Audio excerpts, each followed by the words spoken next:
My name is Tim Lancaster. I'm from London, and I'm really delighted to be with you today. I was, as Catherine said, I was head of the British aid agency DFID in the early 90s, and I was also director of the School of Oriental and African Studies in the University of London, where I had some engagement with development issues. Catherine said I'm a convert to these issues. That's absolutely true. And having started with a degree of skepticism, but I think my position and my journey is in a way symptomatic of that of a number of development specialists and students of development, and a journey that many others need to follow. And I would like to just say that I think the Berkley Center and the work that Catherine and colleagues have done and are doing has been tremendously helpful in inspiring that journey for me. And I think it's just worth reminding ourselves that whilst there are always disappointments, and it's been alluded to in some of the papers that maybe there's been even a possible falling off in interest, which I don't actually agree, but it is the power of ideas in the end, and it can take many years for ideas to percolate through to governments and to policymakers wherever they are. My journey, I certainly started with a lot of skepticism, or rather neglect, of these issues.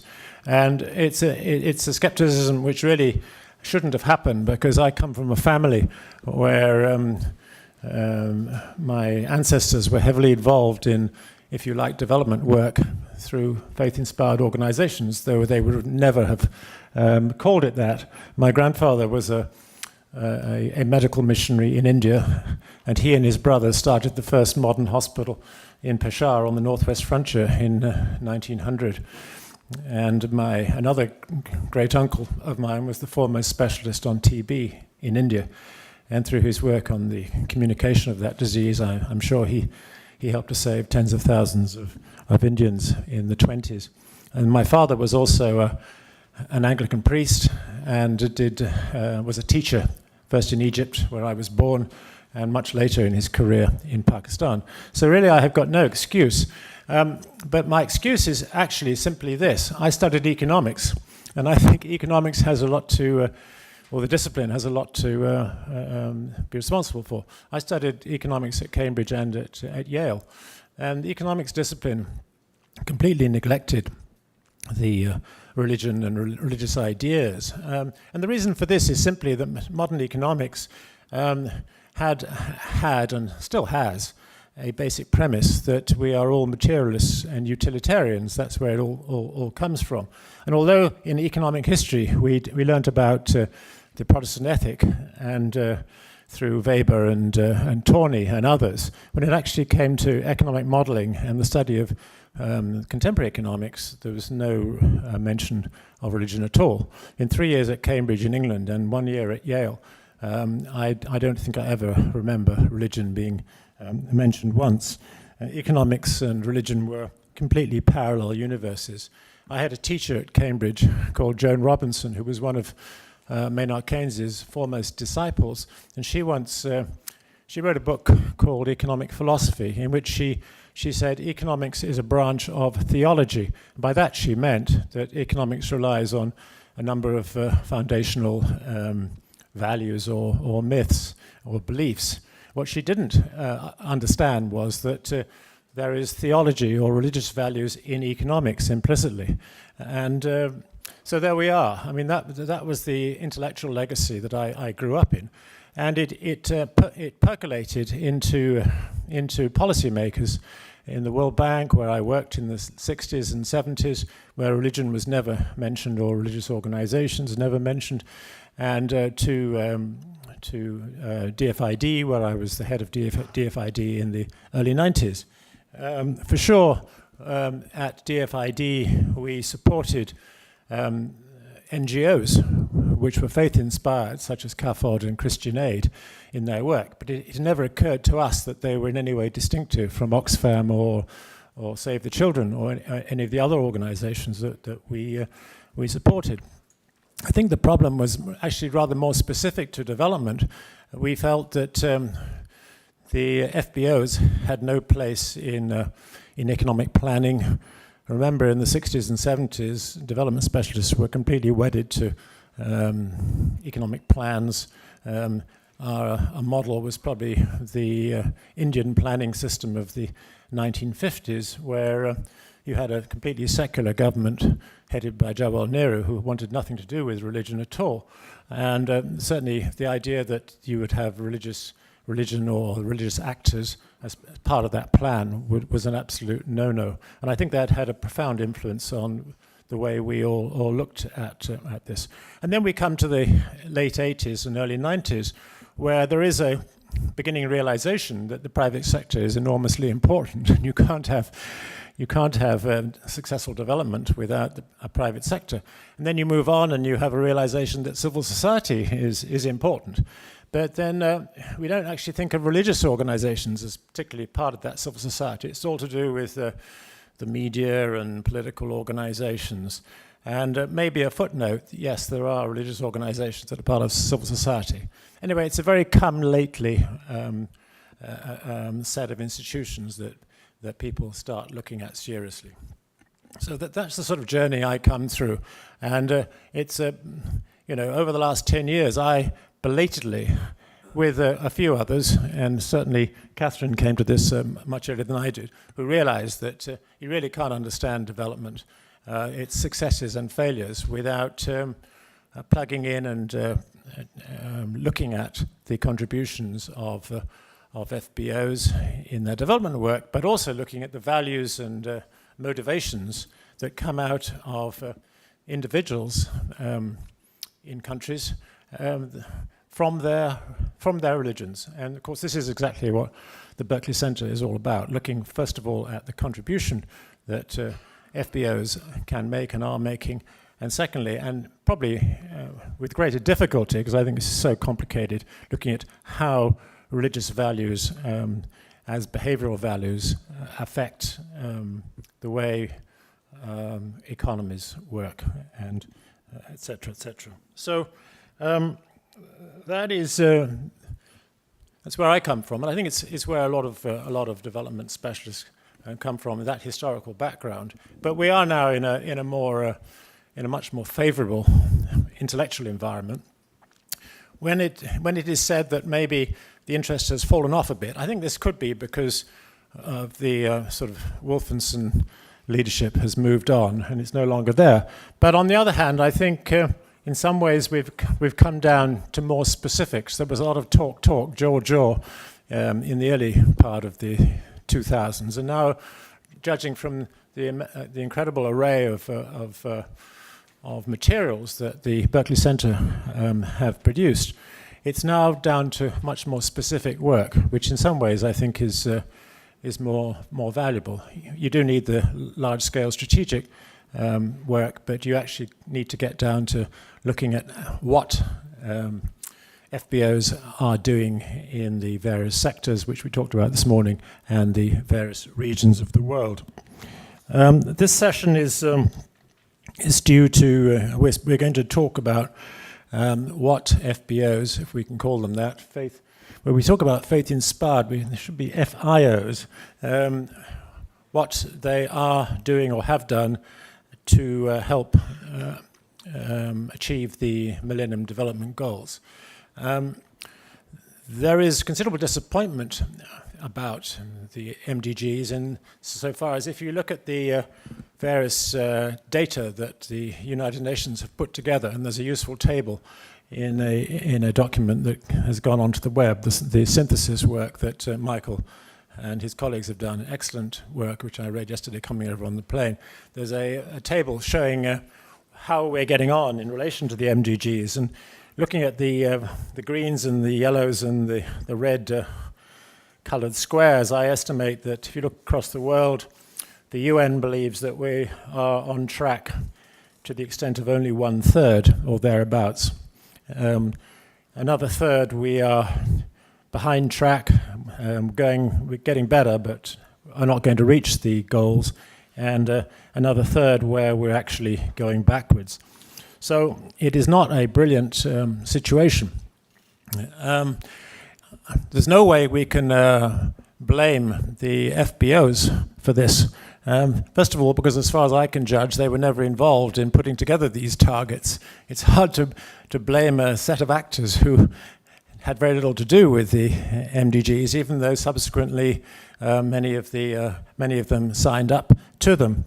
But I think what we need to do, nonetheless, is useful, is to see where and how they have contributed, how possibly they could have done better, and where this is hasn't been talked about much, where they've actually contributed to failure.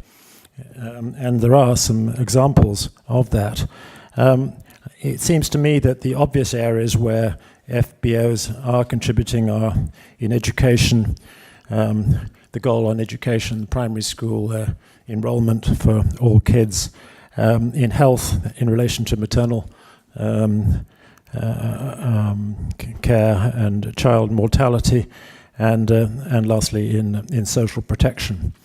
In all these areas, FBOs are making a signal contribution in terms of providing services.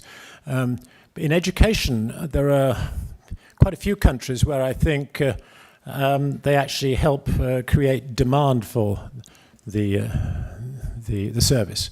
I'm thinking of particularly Muslim countries where parents are more likely to send their kids to school if it is to a religiously based organization, and that is helpful. And the same may be true to some extent of modern health services. What the FBOs are also doing, which hasn't been mentioned, is mobilize resources on a major scale. Remember, many countries have great difficulty in raising taxes, but their FBOs are able, in effect, to raise taxes through contributions. And I think this is an area that perhaps could be researched a bit more. We talk about the service provision, but actually they raise resources from their communities. I'd like to mention to you three experiences I have with FBOs, if you like. One is with the Aga Khan Foundation. I'm a member of the management committee of the UK branch, which raises resources in the UK, and like the other Aga Khan branches, spends money on projects in countries where there are Ismaili communities, in East Africa, in Pakistan especially, but also in Afghanistan and Tajikistan and in India. And I think this is a really, although I would say this, but I think this is a remarkable organization in terms of the quality of provision that they're providing in education, whether it's in primary schools up to universities. There's a university in Karachi and in many health programs. But they would be the first to accept that it is a high-cost activity, and it's not especially replicable, because the cost per client, as it were, is high. For example, I went to Chitral in the northwest frontier with them a few years ago, and we were flown in helicopters. Well, there aren't many local NGOs that are ever going to be able to do that. And I must say, going back to my old skeptical days, I was a bit skeptical. How can you? What's the point of it if you can't replicate it? Well, I now believe it would be nice if you could replicate it, but even if you can't replicate it, they're doing a damn good job and providing provision of services which the Pakistan government was completely unable to do. My second experience has been in Indonesia, which is a country I've spent a lot of time in recent years, where you have these two mass Islamic organizations, NU and Muhammadiyah. Each of these organizations has 30 million plus members. One represents more traditional Islam, the other is a reformist Islam. But they're both relatively liberal organizations. They have tremendous outreach throughout the Indonesian archipelago, and they're providing services on a massive scale. Each organization has upwards of 6,000 schools, upwards of 25 universities, and they're providing a lot of social protection I think the Indonesian experience is extremely interesting, and I commend to you the summary of the Indonesian experience in, I think it's Michael's report on Southeast Asia. Not only are these two quite effective organizations, but they have an extremely good relationship with the government of Indonesia. There are special factors here. First of all, that Islam is enjoyed by 90% of the population. So except in one or two areas, particularly in the Maluku, in Sulawesi, where there is a large Christian population, where there have been tensions, where I think as a result of that, and this is something you find elsewhere in the world, those tensions mean that none of the organizations, whether they're Christian or Islamic organizations, are as effective as they otherwise would be. But it is a country which is largely Islamic. And secondly, Islam is, while it's not exactly a state religion, it is part of the ideology of the Republic of Indonesia, which makes it different from India. But this is an environment which I think it works extremely well. You've got two mass organizations that have a good service provision, and they've got a very good relationship with the government. And so, although it's impossible to quantify, I would judge that these organizations are making really a massive contribution to Indonesia's progress on the MDGs, which is not inconsiderable. The third country is a much sadder case. I'm a trustee of an organization called Stepping Stones for Nigeria, which is working in the river states. And in the river states of Nigeria, there is the horrible business of child bewitching. This is coming out of the certain branches of the Pentecostal churches, where you have preachers who are going into families and announcing that a 4-year-old or a 5-year-old is bewitched and causing all the problems of their communities. And these children are then thrown out onto the street. And I don't know how it is widespread, and this charity I work with has established schools and orphanages picking up these children from the streets. And this situation arises, I'm afraid, from a faith-inspired organization. These crazy Pentecostal churches of the river states. So, let's bear in mind that there are some organizations that are pushing the Millennium Development Goals backwards. My thought for the day, or new thought for the day, if you like, is we should look at and this goes back to what I said about Indonesia, look at what I call the regulatory environment for FBOs in countries, and to see whether some sharing of experiences between countries might not be useful. That is to say,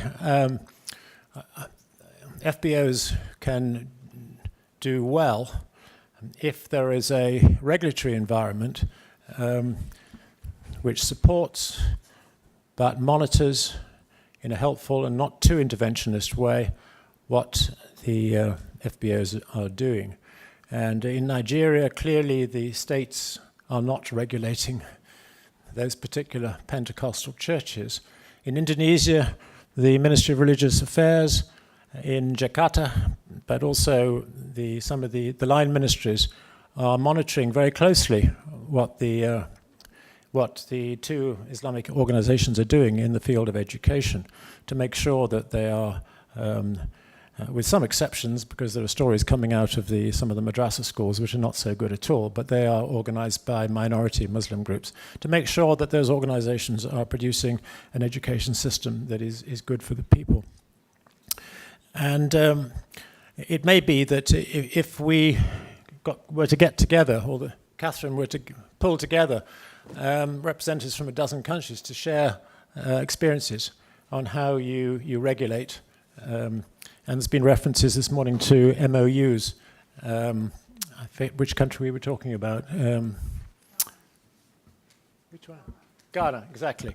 Whether that experience, if you've got the Indonesians and the Ghanaians together, and other countries like India, where the situation is very different. I've worked in India, and there is good work being done by FBOs, but it's completely chaotic in my experience. And that comes down to the fact that you've got two major religions, I think, who are competing.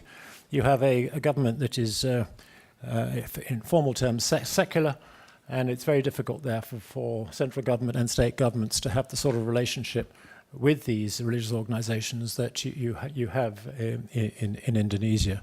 So that's my thought, and it's something which maybe Catherine would like to think about. That's all from me, and I'd like to hand over to my colleagues. Who's going to start first? Lovely. Thank you.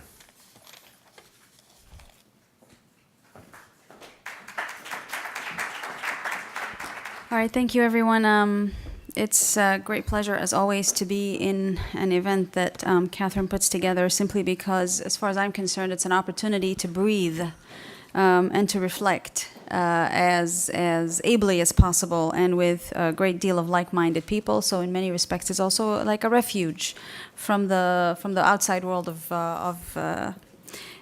international development. I just need to say to you that I'm here to speak certainly as a staff member at the United Nations Population Fund, but please do not interpret what I say as the position of the fund or of the United Nations at all.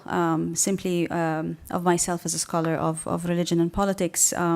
A lot of what I will share with you is a great deal of my own research and work.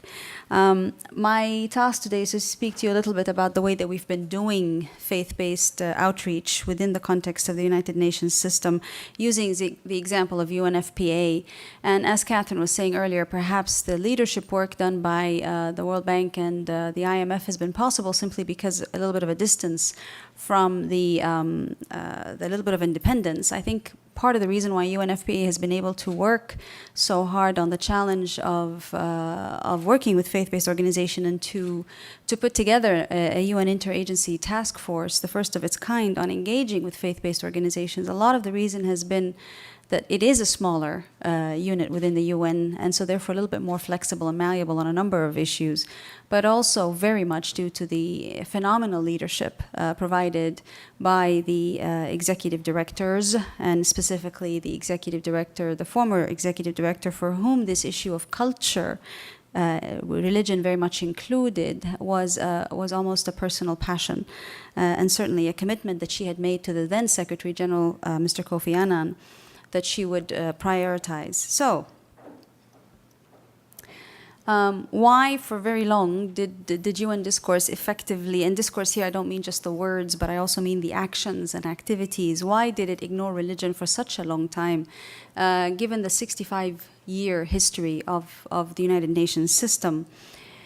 And much of this you've already heard about today in terms of a certain dominance of a secular discourse in what is and what has to remain a very secular entity of the United Nations system. 192 member states means that there's already enough contention, thank you very much, on every other aspect of engagement. And if religion were to come into the picture, it would definitely add to the contentious mix of issues to be dealt with. So it has been a largely secular universe, and the fact that the major donors to the United Nations system are the same international development donors that we know, Scandinavian, Canadian, United States, etc., and who themselves have a very secular approach to the aspect of religion and church-state separation, means that this has impacted a great deal on the work of the UN mechanism in general.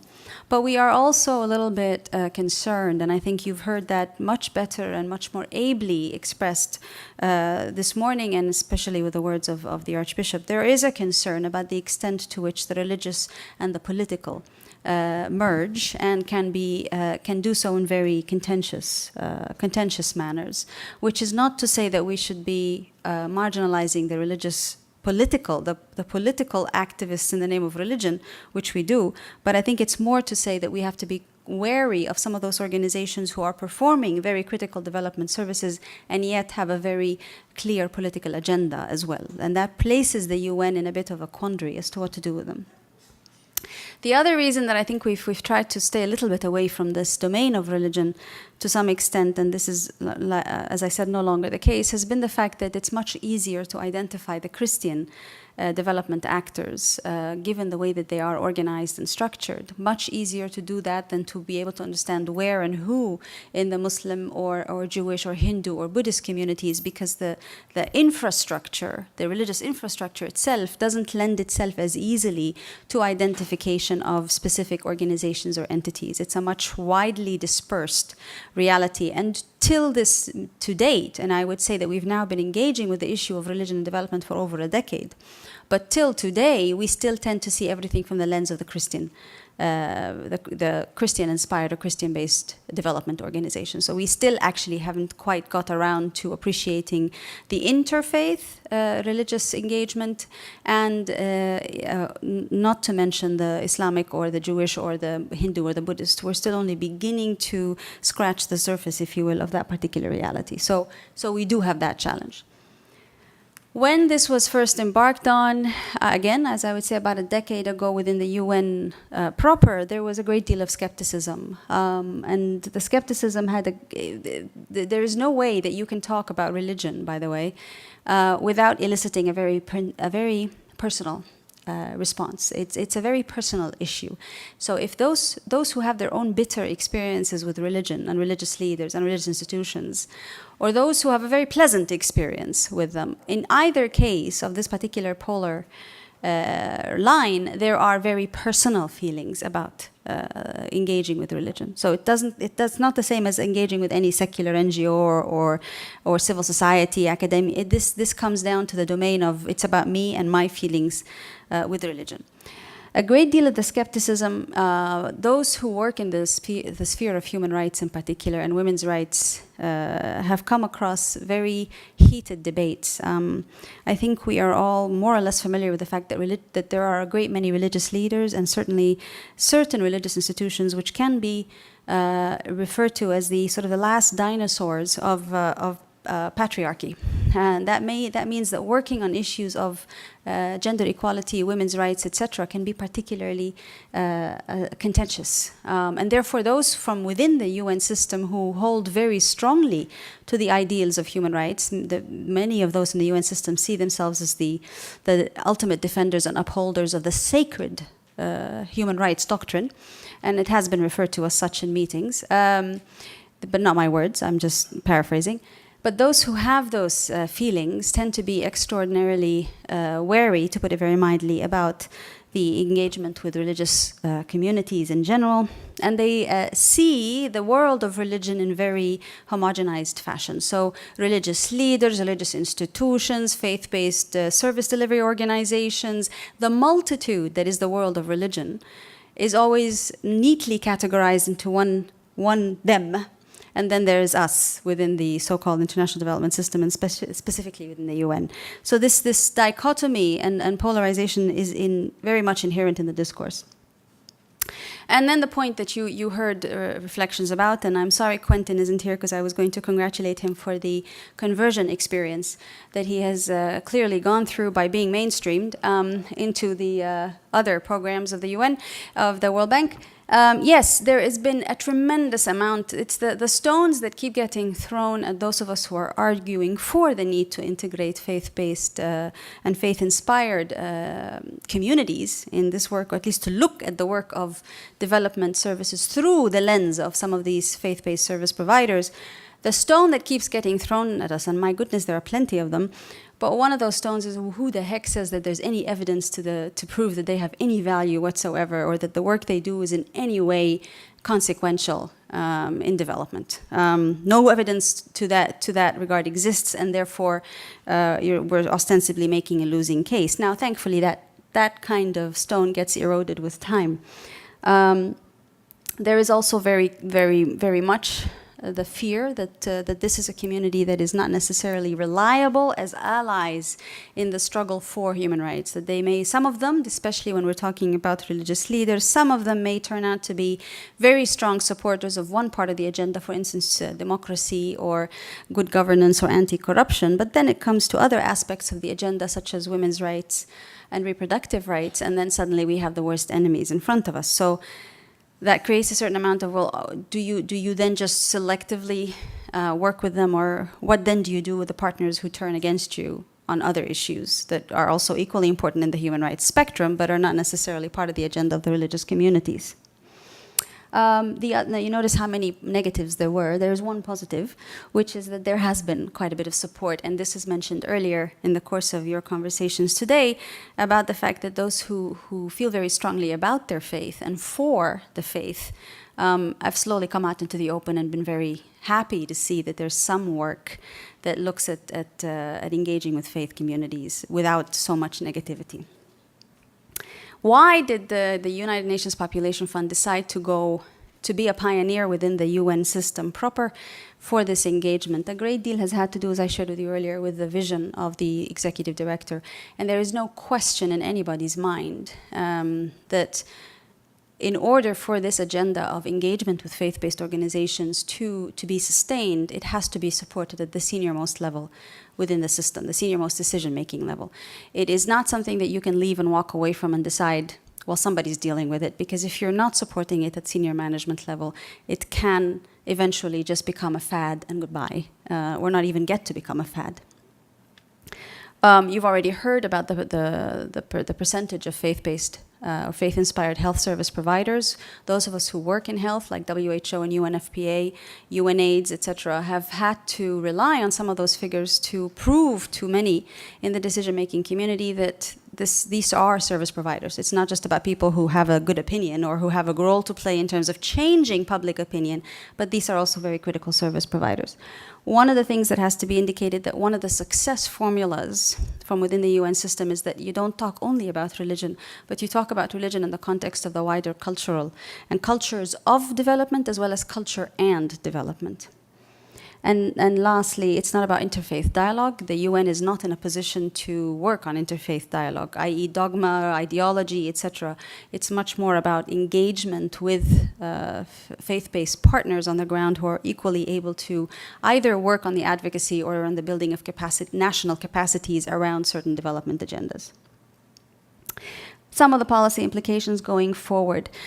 I think one of the things that those of us who have been conspiring in the UN to work on this issue have been talking about trying to reverse the moral majority, or instead of having a moral majority against women's rights and certain human rights, it's been an attempt to see if you can possibly carve out the space where progressive religious thought, i.e. progressive on women's rights, can be found and can be supported, so that those who are often tend to be on the marginalized spectrum, whether LGBT or otherwise, can also find a voice within the system through the very same focus of resentment and anger and fear and marginalization that used to happen, which was conceived of as the world of religion. And if there could be a fora carved in that world from within the world of religions themselves that is supportive to some of this agenda, then all the better. We still have a lot of discussions about how do you actually partner. Some of you were talking about MOUs. We're also talking about that in the context of the UN system. How viable is it? How feasible is it to be having MOUs with certain groups? Who's going to be reached out to have a memorandum of understanding with? Who do you select? How do you select those partners? A great deal of this conversation is also structured and is impacted by what tends to be going on today in terms of the geopolitical conversations around development. So is religion in or out of that? In what sense? How can you look at certain religious actors as positive political capital to have within and to be part of the organization? I just want to mention to you one thing. There's the Alliance of Civilizations, which is a project that was originally conceived of by the former Secretary General Kofi Annan immediately after the events of September the 11th, and a great deal of talk then was about the clash of civilizations. So the Alliance of Civilizations was seen as an attempt to create within the UN a forum where conversation could be engineered and programs could be engendered that would reinforce the importance of how there's actually an alliance and not a clash of civilizations. Today, this alliance is a very robust division or entity in its own right, and it's important to showcase that they came from a position where they felt they needed to create a political platform for religious leaders in the UN, which many of us had a huge amount of problem with, to a place where it's not about creating a forum for religious leaders anymore. It's about creating a forum for different actors, media, business, private sector, religion, others, to be part of that process of global development, dialogue and discourse. Another perspective that many of us have is that religion is part of social capital. So you can't speak to development without that aspect of social capital, very much a la Amartya Sen. And the other point that we would point to is how critical the role of women of faith, particularly those who are very much arguing for the gender equality and women's rights and women's empowerment agenda, how critical their role is today and will be, not just in terms of peace building and peacemaking, which seems to be very hip these days, but really in general, in terms of part of the discourse of their own organizations and religious communities and the service provision dynamic, because they're 90% of the service providers in the faith-based organizations, but they are less than 10% of the decision makers in these organizations. So the role that these women are playing and are likely to play is becoming increasingly more important. Now, I had a whole slide, and you don't need to read this at all, but the kind of work that we do in UNFPA in particular, looking through the prism of UNFPA in the different regions. And there's plenty, and it's all written down somewhere, so you don't have to look at this. But what I wanted to tell you is, reflecting on some of this engagement at the regional level, of which there is plenty, I realized that a lot of the work is building the capacities or working with religious representatives, whether as leaders or as faith-based organizations, etc., to build their capacity to be advocates for the rights, some of the rights issues. Either advocates to help change public opinion and certain behaviors and attitudes, or more critically, as advocates in the process of legislative change. So either changing legislation or implementing legislation that's already taken place. And it's been very much one-sided, meaning what? Meaning that we see ourselves in the UN system as if we are the ones having something to provide to the faith-inspired actors.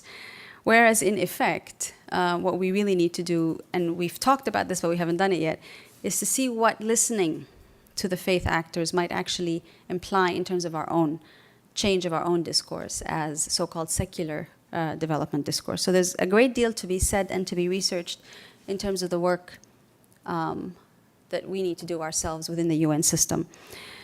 And lastly, a couple of points that I wanted to share with you. I don't know how to turn this thing off. Just to say about this mainstreaming thing, there's a lot of similarity, and I think, Catherine, you've alluded to this in a number of your conversations as well. There's a lot of similarity between the trajectory of religion in development organizations and the trajectory of gender and gender issues and women's rights and empowerment issues also in these development organizations. So we actually came a full circle in the UN, where we first said, you know, we've got to raise awareness about the importance of gender. Women, absolutely important, please, note, please, etc. Raising awareness eventually came to a point in time where we said we have to mainstream gender into every single development policy or issue or objective. Then we went from there to let's create a special mechanism in the UN that will be exclusively focused on holding accountable the entire UN system and member states to the gender equality agenda. And we've moved in a way full circle, where we come back to saying we shouldn't make it a special emphasis to we have to make it a special emphasis, but looking at it from all perspectives, to let's go back and creating a special unit that will have a special emphasis. My sense is we're going to be doing the same, very much the same with religion. So raise awareness, it's important, it's critical, we have to look, we have to this, we have to that, positives, negatives. Then you come to a point, it's got to be mainstreamed. Can't be just, mainstream it so that we make sure there's accountability at multiple levels, etc. And I don't know how long it's going to take, perhaps 15, perhaps 20 years, to perhaps having a separate body or unit or project or program. We'll figure out something in the UN, we never tire of that, where it's specifically looking at religion and the role therein. And that will probably be seen as a very successful trajectory by some. I personally don't think it will be, but that's beside the point. We talk a great deal about religious leaders in the UN system, and there is in UNFPA, because we've had a long history of this, going back to the 1970s, we have several examples where the engagement with specific religious leaders has backfired badly. One day the religious leader is a favorite of a government. Tomorrow, he's not the favorite of that government anymore. And there's a huge problem with this religious leader. So our own engagement with this particular person gets completely shot in the foot. But even more problematic, the issues on which this religious leader was such a strong and staunch advocate and supporter also get shot in the foot. Not a very wise way to do things. Much wiser, perhaps, to expand the understanding of the world of faith to beyond the specific religious leader or leaders that are there. And finally, it's a very bad idea to conceive of or to try to pitch religious communities together. There's this community versus that community, and watch out because this is going to be the next, Third World War. It's a very bad idea to put any community on the defensive. And I speak here not at all as a UN person, but as a Muslim. And I think we have a very serious issue where it's very easy to see Islam and the Muslim world as the other, and the other that needs to be tackled, especially with the issues of what's going on in the Arab Spring. I think the Arab Spring has been a brilliant eye-opener. I refer to a lot of the things that Samia spoke of today. The polarization between secular and religious, which is dominating and has been dominating for a long time. It's not just on the discourse of gender, but generally. If there's one thing that the Arab Spring has done, it is to showcase that polarization for being engineered to a large extent. And therefore, we've lost the ease with which we could see the secular on one hand and the religious on the other. That was actually quite easy. We're right now in the middle of trying to figure out what on earth is who, because they are merging in so many ways, and so many new things are happening, so many new marriages are emerging, and alliances are being built that leaves those of us who had been so comfortable with the traditional polarization highly uncomfortable with exactly what we were always calling for, which is the importance of acknowledging diversity and the very thin lines between the secular and the religious in the part of the world from which the three monotheistic traditions emerged. Thank you.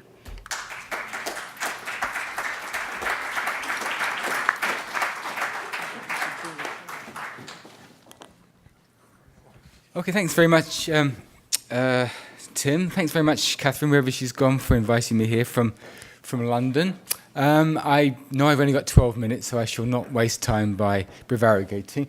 The title of this is one given me by Catherine. It's such a good one, I shall steal it for something else. It's Faith-Inspired Actors and Policy Engagement, Policy Opportunities and Political Constraints. And I've been asked to do two impossible things, actually, in 12 minutes, which is to talk about the effectiveness of FBOs in relation, or FIA, should I say, in relation to the MDGs, but also kind of try and bring in a European perspective. I won't be able to do either of those properly or well, but I just wanted to give a few thoughts about the process of religious engagement with development from my own perspective, which is, I guess, a European one, and then from various European governments' angles as well. I did this on the plane coming over, and it's been superseded by what's been said so far, so you'll have to bear with me if what I say has already been covered. But the good thing about coming late in the conference is, of course, that you can reflect on what has gone before.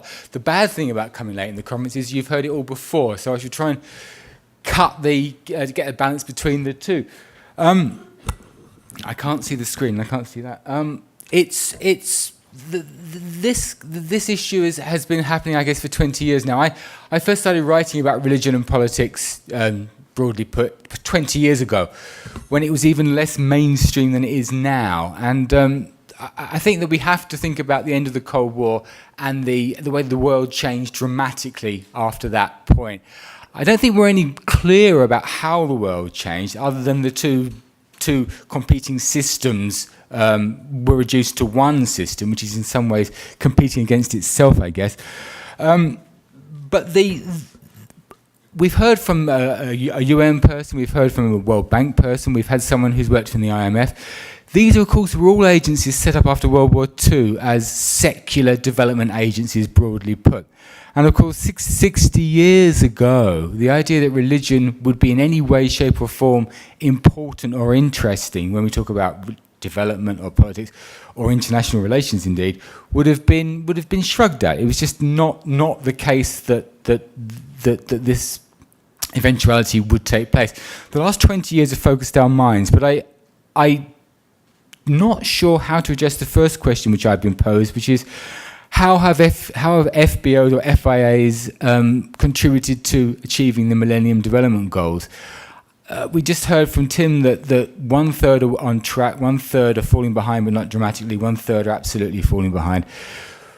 I guess that's kind of anecdotal, really, and it may be that we're 2/3 of the way, 3/4 of the way through the MDG time frame, and there may be a clearer picture in 2015. But the issue, I suppose, is when it comes to measuring faith involvement in development and development outcomes, we just don't have the capacity to count them, to count their influence, to really be very sure in a kind of a scientific way just what faith-inspired actors are doing for development. We've heard lots of what I would say is inspiring stories, which I suppose gives us fragmentary and partial evidence that they're doing something.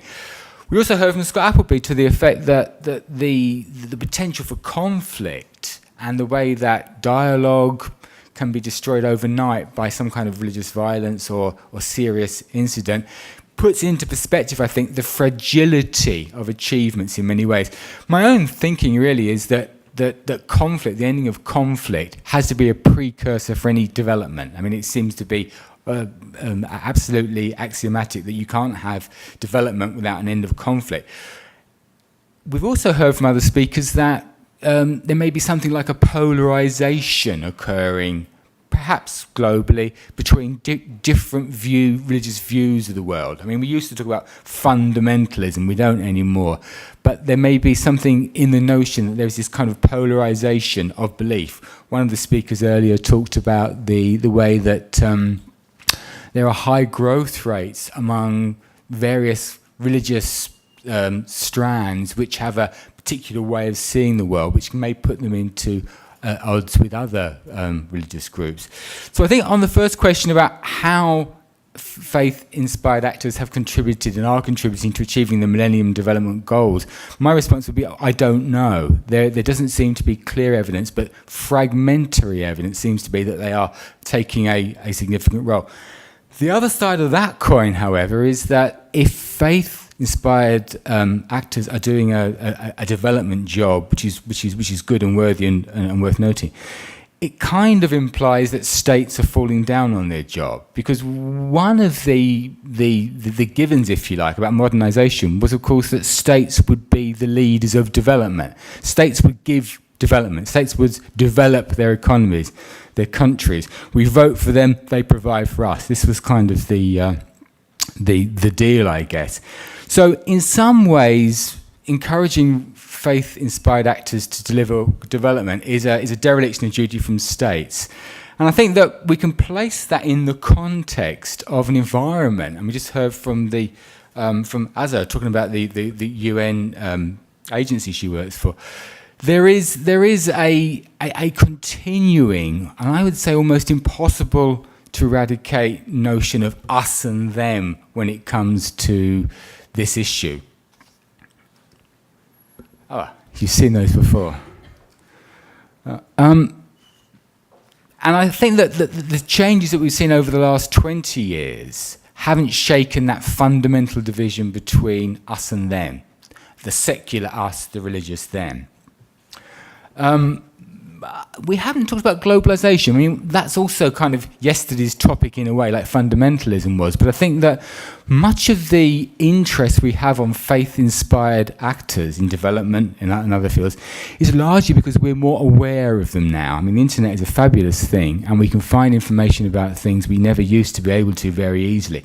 It doesn't necessarily help us draw a balanced view about what they are, what they do, and what we can expect them to achieve in the future. But I do think that globalization is a key issue which we shouldn't overlook.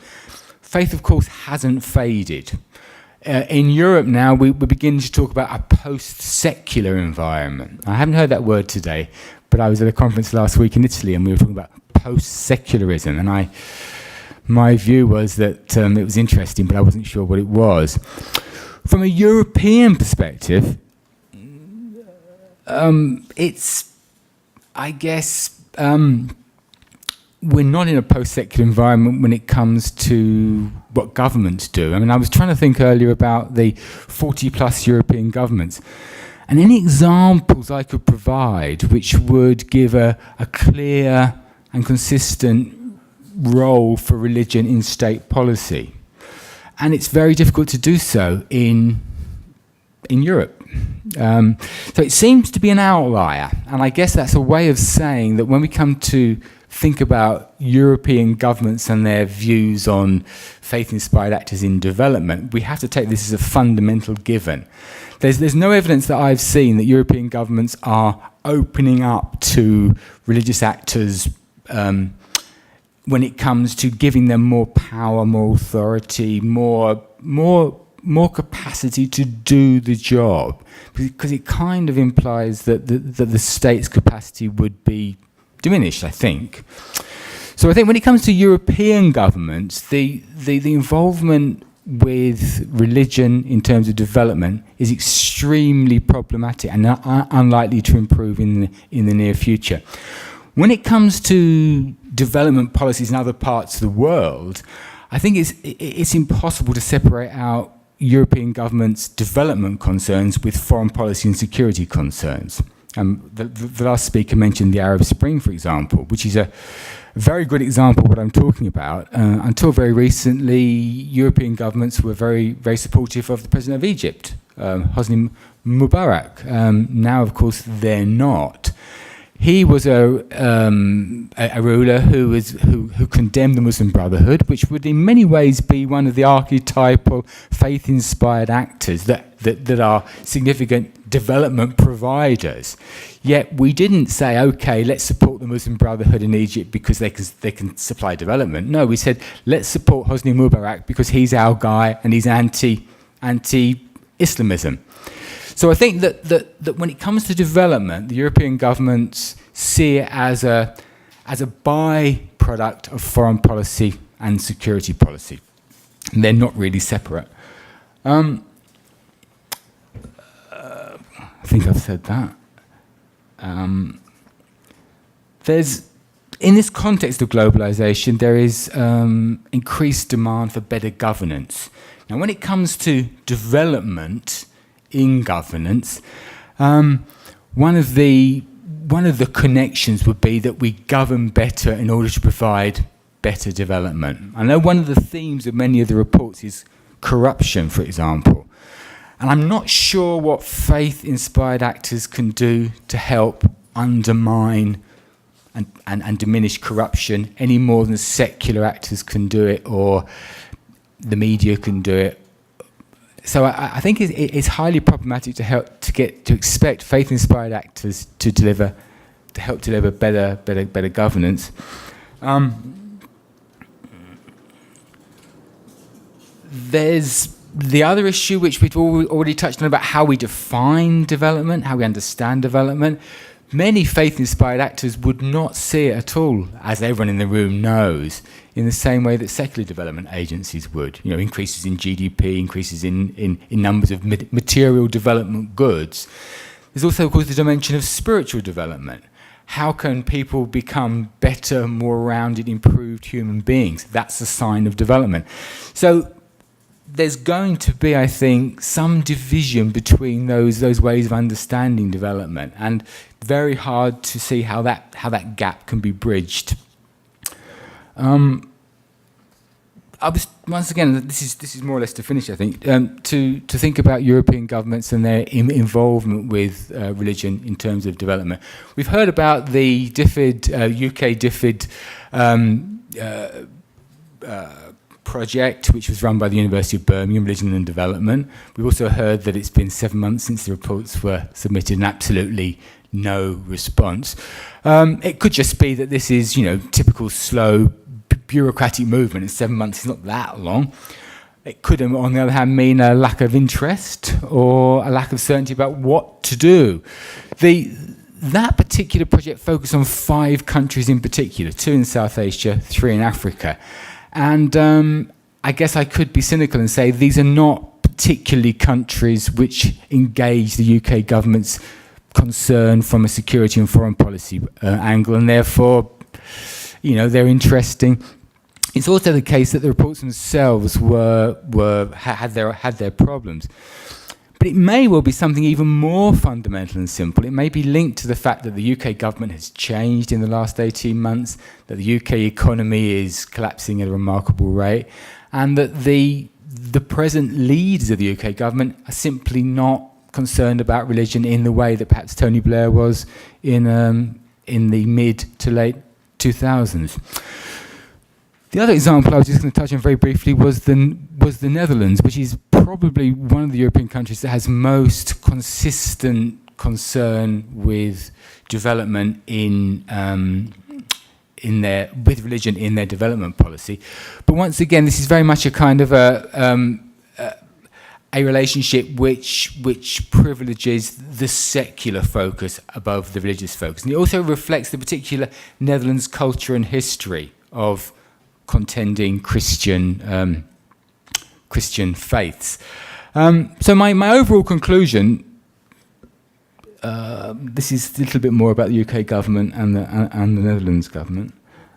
Overall conclusions, well, it's undeniable that there's continuing importance of faith in development in context of globalization, modernization, and secularization. Great big issues, big topics, but I think this is probably undeniable. What's a development success when we see it? Okay, it's more kids going to school, it's more kids vaccinated, it's things like more peace, democracy, economic development, natural environment protection, improved women's rights, human rights. Can they be more easily achieved with faith-inspired actors' involvement or not? I think that the question is impossible to answer, because so often faith is an issue of identity, which can be something which can be, I hate the term hijacked by politicians, but can be used by politicians for their own concerns, to polarize communities, to bring conflict. So it's a difficult one to answer. It's certainly out there, but whether we can see signs or a clear conclusion, I'm not sure. Can various unhelpful structural factors be overcome by determination of individual religious leaders and FIAs, maybe working with secular civil society organisations? I think probably not. If we're going to be reliant upon individual leaders, and as the last speaker said, if that leader then goes or is replaced or something, then the whole process falls away. That can't be an approach which can be relied upon, I think. And finally, can the secular religious divide be bridged and developmental goals become a strong shared initiative? I'm fairly pessimistic, and I'm pessimistic because I think that the secular states of Europe and elsewhere are unwilling to, it sounds like a terrible cliche, but to give up the power necessary in order for faith to become an equal partner. And I'm sure that's far too general and far too simplistic way of putting it. But it does come down ultimately to power, I think, and states are very keen on preserving that. Or should FIAs stay focused on spiritual issues? No, of course not. The genie's out of the bottle now. But quite how we square the circle of more involvement in development to lead to more and consistent outcomes, I think is an open question. And I'll stop there. And thank you for your attention.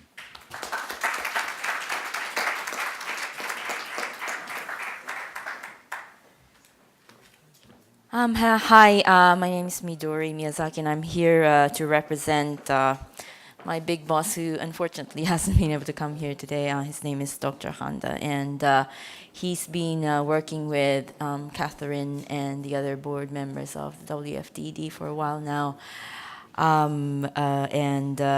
First of all, thank you, Catherine, for this opportunity that you've given me to speak to your colleagues here, and also for your dedication in promoting the world work in faith and development, which is very, very important for us all here. But I just want to briefly introduce you who Dr. Handa is. Basically, he's the founder of a Shinto-inspired movement in Japan called WorldMade, and he's very active in obviously charity activities, development, but also in diverse programs, including cultural and sports even. So it's oftentimes that I am representing him to give out trophies to winners of golf tournaments, but this is one rare occasion for me to be speaking to some of you very exalted figures in the audience. But it is indeed an honor to be here. Here today, I think Dr. Hande and work through WFDD is what I would like to talk about, but listening to the other speakers, perhaps another aspect of his work that I should perhaps emphasize today is more or less focused to his work in Cambodia, specifically to the hospital that has been established in Cambodia in 1996. So I'm just going to skip through a lot of the preparations, the PowerPoint presentation, and more or less focus on the hospital that we have in Cambodia, because that has, I think, the most relevance to what has been discussed today. What I think I can share is just a little story, but perhaps it will be some kind of inspiration to some of you here. He basically was approached by a Jewish gentleman in 1995, about helping Cambodia, which was devastated by the Khmer Rouge. And the idea that he had was perhaps, okay, so should I build a hospital there? So a Jewish gentleman and him, a Shinto priest, goes to Cambodia in 1995, speaks with the Prince of Cambodia, who is obviously Buddhist, and asks him the question, do you think a hospital would be the best path to go here? We want to do something for your country. And he agrees to it. So they've decided to build a hospital. They get a piece of land from the government of Cambodia, and the king wants to give his name to the hospital. So they just went forward and built an empty building. Now they had to look for a partner to run the hospital. So they look around and eventually come across a Christian group that is happy to manage the hospital for them. And so they've partnered, and since 1996, they've been working together for the Sihanouk Hospital Center of Hope, which is located in Phnom Penh, Cambodia, for the last 15 years. And they've been able to, I think, treat more than 1 million patients in the first 10 years since its inception. As you all are aware of, there's a lot of poverty in Cambodia, and 80% of the patients that we receive at the hospital live on less than $2 a day. And so it's a lot of very good work done. But this was all possible because of the 3 different faiths coming together, overcoming their differences in the process of running the hospital. Obviously, being Shinto, we don't have any dogmatic teachings, so it's quite perhaps easier for us to be non-exclusive. But also I have to commend the other faiths, including our Jewish friend Bernard Krischer, who was also a founding partner, and also the Christian partners, the Hope Group, who have helped us in managing the hospital for a very long time. And obviously, there are many times when we would come across differences in priorities, differences in interests, but the thing that we try to do every time we're in a difficult situation is to go back to the initial inspiration on how this all started, and an initial sort of urge on how the 3 came together in wanting to do this project, and that was the question of how can we help the people of Cambodia, and what can we do together to alleviate the suffering, and what will bring us together. What brought us together is what we remind us of, and that is that we just simply want to be of help. And I think that is a very, very important message that perhaps this little story can share with a lot of the interfaith groups, the faith groups that are trying to do development work in many countries around the world. Obviously, there are always the challenge that it will always be there, but as long as you revert to this fact of what is your intention, your real intention, what you want to do, you're always able to overcome these difficulties. And I think perhaps that's a small little story that I can share with you today. But just to go over the other things that we do in Cambodia, especially with WFDD, is our work with the University of Cambodia.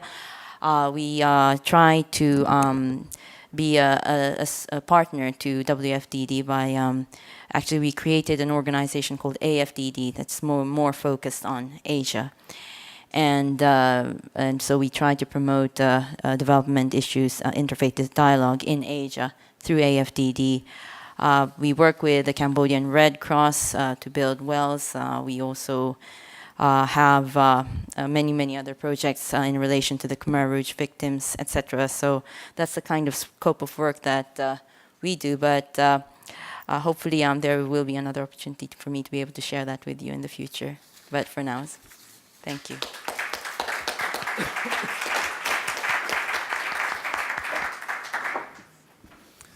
The end of a day, you're brave people. I just want to check on what kind of group we have here, if you can take direction. Stand up in your place. Put your hands upon your face. Touch your fingers. Now your toes. Now your elbows. Now your nose. Over your head, that's what I said. Now touch the floor, but don't fall dead. Now stand up straight like in a band. Now sit down and fold your hands. You're a good group. I know I speak not only for myself personally, but for all of you and all who have been affected in these 5 years by the Berkley Center, to say our deep thanks to Catherine and Tom and Melody and Michael and all the rest, and particularly to the Luce Foundation for making this possible. Not only for what's happened in these 5 years, and thanks not only for what has happened today, but thanks for the hope and the confidence that we have for the kind of leadership you will continue to give us all and our whole world in these years ahead. We are grateful. Thank you. I've been asked to focus on just one faith-based group and use it as sort of the specific example of where we are and where we want to go, at least from this one group. And that's Habitat for Humanity International. We are a faith-based group. This is a faith-based organization from the beginning. It is a Christian organization. It is a Christian organization that from the beginning and always will be completely inclusive, non-proselyting. We only have one doctrine, and that is if you don't have a Habitat bumper sticker on your car, you're living in sin. But we are faith-based. And it's from that faith that we come to the goal of Habitat for Humanity, which is to care for the poor, to work to overcome poverty in the world. And we in Habitat believe that a core or central issue for that to happen is that every person in the world has the right to a decent place to live, a decent, safe home. There are many legitimate issues if we're going to overcome poverty in the world. Or education, jobs, economic development, health, sustainability, sanitation. But at the end of the day, if you don't have a decent, safe place to live, it undermines all the other legitimate issues with which we've got to deal. And so we in Habitat for Humanity have as our goal work to overcome poverty in the world with housing or shelter as a core issue. The Millennium Development Goals are goals which we from the beginning have supported, and we believe that what we do works toward those goals. We are kind of surprised. Somebody said that the faith-based NGOs didn't have much to do with developing these goals. There's not much at the center about shelter or housing. And we hope that in the ongoing future that we'll do something about it. Habitat for Humanity has partners in most every sector of society, including the United Nations. We have consultative status with the United Nations. we have been very active in the development of UN habitat. As a matter of fact, UN Habitat and Habitat for Humanity began the same year, 1976.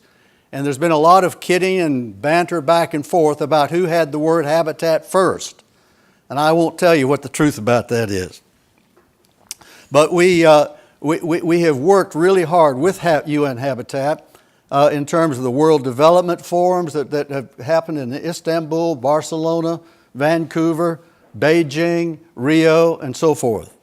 We, in Barcelona, Anna Tibajuca, the director of the United Nations UN Habitat, and I, on behalf of Habitat for Humanity, signed an official partnership agreement, which we continue to live out because we believe that is a partnership that is important. And somebody mentioned Quentin a little while ago. We have worked a whole lot with him and others because we are partners with everyone that will work in terms of this common goal toward overcoming poverty in the world. Just a quick update that I was asked to kind of give you about where Habitat for Humanity is today. Habitat is not a handout, it's a hand up.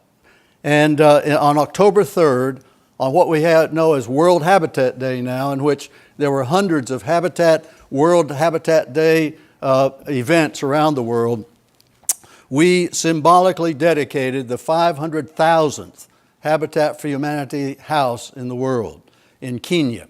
And that afternoon, we started work on the 500,000th and first house in Paterson, New Jersey. That means that about 2.5 million persons today are living in safe, decent shelters because of all of the groups joining together out of this one call. Habitat is now involved more in disaster response than it's ever been. The tsunami, Katrina, China earthquake, we're still involved in overcoming that. In Haiti, as a matter of fact, as we are here today, this morning, former President and Mrs. Carter started their 27th Carter Work Project. We're doing it in Haiti. We have several hundred volunteers from around the world, and this week we'll build 100 houses there in Haiti as a result of disaster response there. Habitat is into advocacy more than ever before because we know that we will continue to do everything in terms of providing decent, safe shelter through the Habitat way. But we know that that's kind of like spitting into the ocean to raise the level of the sea if we really are going to solve all the problems. So we've got to change the will of the world. We in Habitat believe that the knowledge exists to solve the world's housing problems. We believe that the resources are available in the world. What is missing is the will. And what we've all got to do together is to work to change the will of the world if we're going to work to overcome poverty for these millennial development goals. We've got to change the will of governments. We've got to change the will of faith groups. We've got to change the will of corporations. We've got to change the will of foundations. We've got to change the will of labor. We've got to change the will of all of us as individuals. And so it is that advocacy is important and it's vital. Perhaps most important to why we are here today, and perhaps the symbolic kind of thing that we want to conclude with today, is that the place where Berkeley started with its first gathering. And it had to do with a forum, an interfaith forum, that was begun by Habitat for Humanity International. About 6 years ago, I was asked to begin an exploration on behalf of Habitat for Humanity, an interfaith exploration without any preconceived notions of where it might go. The only limitation at the beginning was that we would begin with just the three so-called Abrahamic faiths, just to try to keep it to bite size. And so we have attempted to live into that, into kind of a world vision. Wouldn't it be a great global vision if the world could see the faiths working together in this way? And the second, where do we go from here? was that we should develop in every local community, we got to begin toward every local community in the world to develop interfaith groups who would come together in ways that they would stay together to work to end poverty in their own local communities. And we all agreed that we'd use whatever networks we could, that we had, to begin to spread this word. In Habitat for Humanity, our CEO, Jonathan Reckford, did a strong plea to our Habitat persons. We're now in 80 countries and between 15 and 1,600 communities in the United States. And that we would begin to work toward interfaith groups in every local community to work toward ending poverty. That this is a way we would go about the Millennial Development Goals. And so we did that.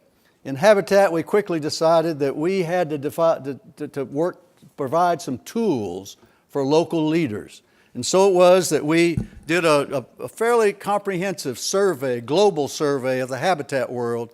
And as a result of that, have developed two tools, one for international and one for national Canada use, for practical ways that local communities can begin together. This is prime for Habitat affiliates to be seen as leaders, to bring together interfaith groups in the local communities. If any of you, I don't have hard copies of this.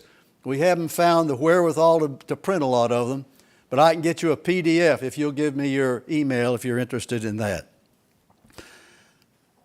It's going to be a slow process, but it's a crucial process because as John Chain was so forcefully underlining for us, this is what we've got to do and what we need to be about, we in these faith groups believe. Eboo Patel, who is a Muslim American writer, some of you know, a great young adult, wrote a book a while back, and he said that in the United States, whereas the issue in the last century was race, the issue this century is religion. And that's what John Chain made clear also. So we do want to work toward interfaith groups in every local community, working in a permanent way toward overcoming poverty, with shelter as a key issue. It seems to me that the global involvement of the faiths together really is the challenge and the opportunity and the necessity. Thank you. 5 minutes for any questions or comments. Yes. It's you.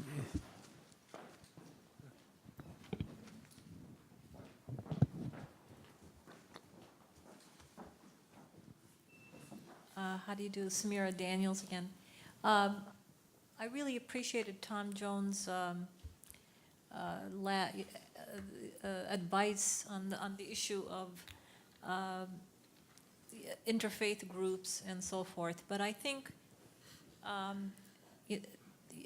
in this sense, the interfaith efforts that were in the 70s, 80s are different because there was the issue of poverty wasn't so, it was not on the table.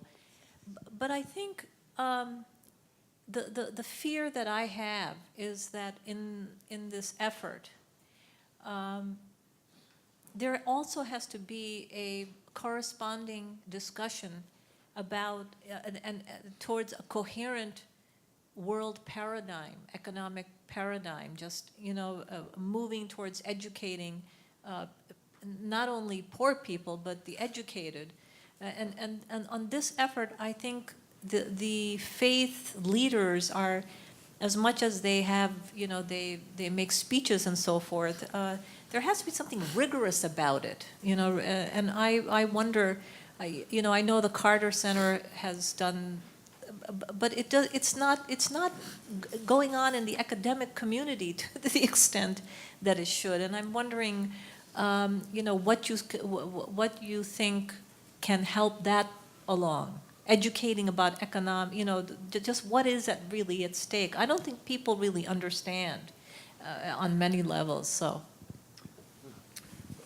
I don't know who that was directed at. Do you want to try that, Tom? I'd be glad to. Of course, I guess I'm prejudiced because I wear the Habitat for Humanity hat.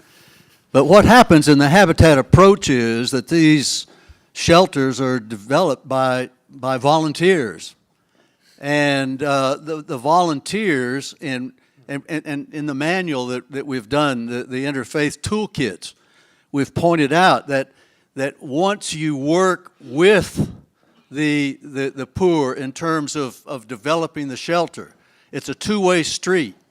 And what happens is that through that experience, you realize the necessity of all of us joining together in every way to work to overcome poverty. Just, while the Jimmy Carter Work Project's in Haiti this week, also in Indianapolis, we have a gathering. We have a lot of campus chapters, and we have a gathering of those leaders this week. And one of the things that is happening this week, they are honoring the University of North Carolina, who joined together 1,400 of their students and faculty and staff and raised the money and built 10 Habitat houses. And I've talked to some of those persons, and they are converts for life in terms of the need to work to overcome poverty in the world. And I think that the ways we can get across all of the sections of our society, all the sectors together. The one thing we believe in is that we've got to partner with government, we partner with corporations, partner with faith groups, just partner across it all. And as we have this common experience, that's the way that we might move toward all of us being involved. Could I just add a point? In my experience, it can be very fruitful to engage with religious leaders and organizations on sectoral issues and on project issues. Where I find it's much less satisfactory is when you engage them on economic and development strategy in general. I think the worst conference I ever attended in my life was something called the G8 Religious Leaders Summit in Osaka, where cardinals and bishops and senior rabbis talked about economic strategy, and it was pretty hopeless stuff. I've been rude about economics earlier. Now I'm being rude about religious leaders and economics, and one of the reasons why it differed, we found it difficult to engage with church groups in the UK in the 90s, is that they were always telling us we were wrong in our support for the World Bank and on Africa. No, maybe we were wrong, I don't know. But there was absolutely no meeting of minds at all on economic strategy. So in short, I think at sectoral level, great. I think there can be fine contributions. At a macro level, in my experience, it doesn't work. Sorry, Midori. It's fine. Don't worry. Midori helped to fund the global summit in Osaka. Totally agreed. Just one more, if I could add on to that. Just last Saturday, I was in San Antonio with 100 bank presidents. I was there as leader of a faith group that brought the bank presidents together, and we built Habitat houses. And they all come to a kind of a commitment and they go back to their communities and do some of it. They do better to be building houses than building banks. But you see John Shane building a Habitat house, too. Let's take one more question. Well, I don't know, Catherine, how do you feel about timing? This is rather a good conversation, I think. Let's carry on for a while. Yes.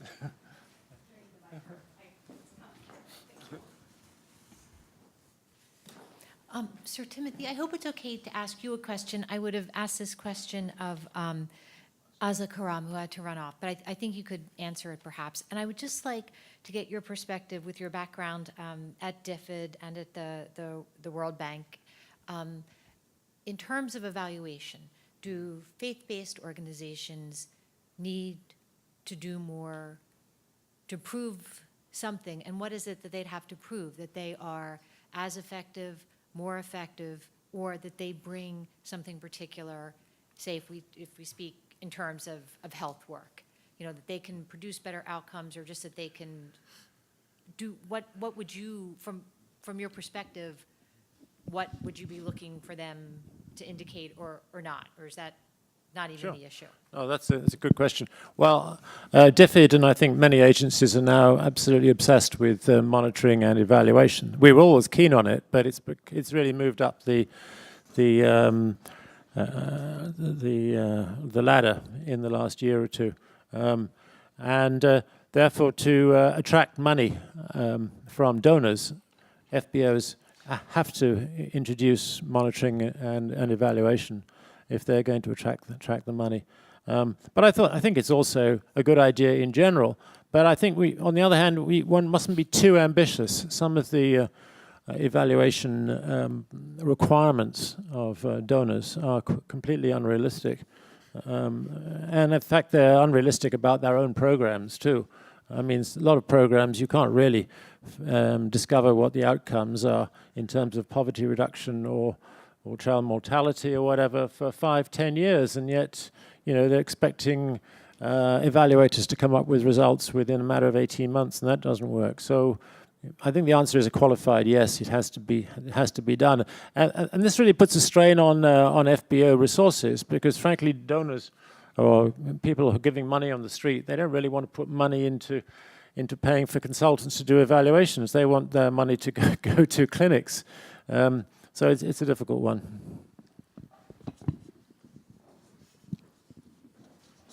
Who is next? Yes, my name is Patrice Broder, and I have a question for Professor Haynes. In one of your earlier slides, you talked about from state-centric XYZ. And so moving away in some sense from development being carried out sort of primarily through state work and investment. I'm wondering whether we could talk about sort of polycentric, of which one of the centers might be faith-based or faith-inspired. And is it linked or not with notions possibly of post-secular societies? I think we can, of course, talk about polycentric, and I think we are experiencing a polycentric approach if it means that there are different actors from different sectors doing different things in partnership to gain a shared goal. I don't like the term post-secular, and I don't like it because it implies that we've been in a secular place and now we're in a post-secular place. And it implies also that there is a new or renewed concern with spiritual values in international and political concerns. And I don't think there is. So we could talk about post-secular if we wanted to use it as a synonym for the idea that there is religious involvement. But I don't think we can talk about post-secular if it implies that there is a kind of a partnership based on equality. My own view is that religious actors or faith-inspired actors, whatever we want to call them, play a secondary role, and they play a very useful role. But when it comes to big issues of power, authority, legitimacy, delivery, I think they will play a secondary role. And I think this is how states prefer it. They prefer them to do the work without giving them the capacity to sort of direct things or to be a major player in how to direct things. Perhaps I should just bring this to a more formal close. First of all, thank you so much, Tim. That was a fascinating panel with very diverse views. And thank you all, you courageous ones who've stayed through the whole day. Let me remind you that we would very much like to have your reactions to the draft report, because it is trying to answer the question of what next in terms of research agenda and in terms of policy.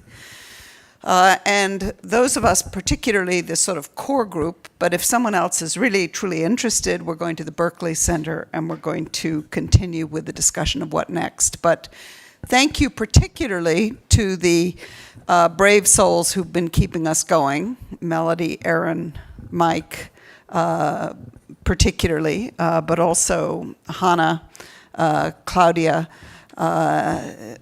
and Libby, who I think is somewhere, and Devin. So thank you all very much, and we'll see you soon.